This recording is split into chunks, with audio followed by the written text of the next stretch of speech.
Masaka na Mugongo. Abantu abari hihi na n'omwanya ogwo nibagira ngu bahurira amasasi gari kugamba munonga speed niko kwiruka nabo bakeshereka omu maju gabo okugira ngu batabasa kubahisiyaho akabi. Abantu bagira ngu omuntu otire amasasi aha motoka eya Pr Bugingo abiramwetebekanise ngu kandi abiramurindire aha mwanya oguri hihi na n'enkuuto kandi kwaherize kutera amasasi niko kutemba pikiye akagaruka akiruka.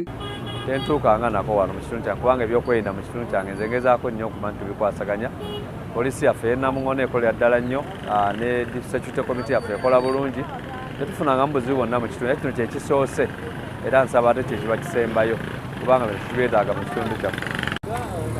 Omusumba yabadde avuga era omuntu oyo yabadde ayagala otuusa ku musumba Bugingo obulumbaganyi obwo yabadde tageti ye yakuba musumba ng'amanyi nti musumba atudde sayidi eri yako driver kuba bw'olaba oluguudo luno okuva eri waggulu okukirira nti omuvuzi aba ali sayidi zeeno ate nga gwavuga atudde sayidi eri kati oli mukuba tageti ye era yabadde asinziiridde wali. Nga batuka nawulidde nga moloka ya Subaru kuna dayo mabega nawulidde bagamba bagala kuba Pr Bunayiga. Ahabwebi ebibireho AIGP Christopher Ndamulira orikurira polisi eri kucondoza aha buhenzi bw'amateeka yahika omu mwanya ogu omu bukuumi bw'amaani niko kumurambuza omwanya ogu bari kureeba na kamera eziriho ezibakuteekateeka ngu nizija kubaheereza ebishani.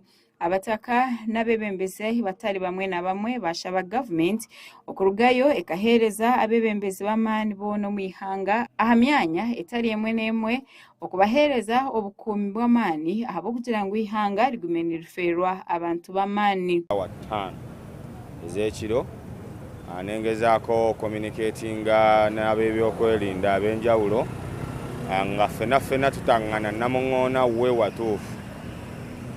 Netumala netufuna siini entuufu nti wano ku Kyabbawarakata netugezaako okuliyakitingirawo nitusobola okuba nga tutuukawo mu kifo.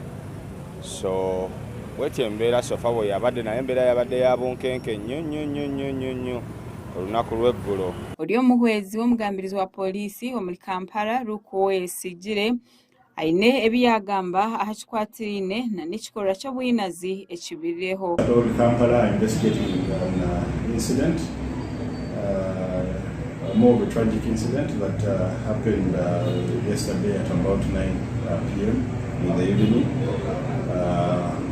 when the vehicle belonging to Pr Bugingo was shot at by an assailant to be identified.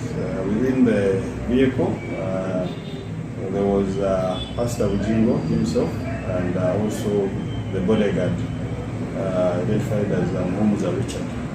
Now, this of course happened at about around Bawarakata Junction along National Housing Road, and the driver, who is Pr Bugingo, swiftly drove the vehicle straight to the hospital.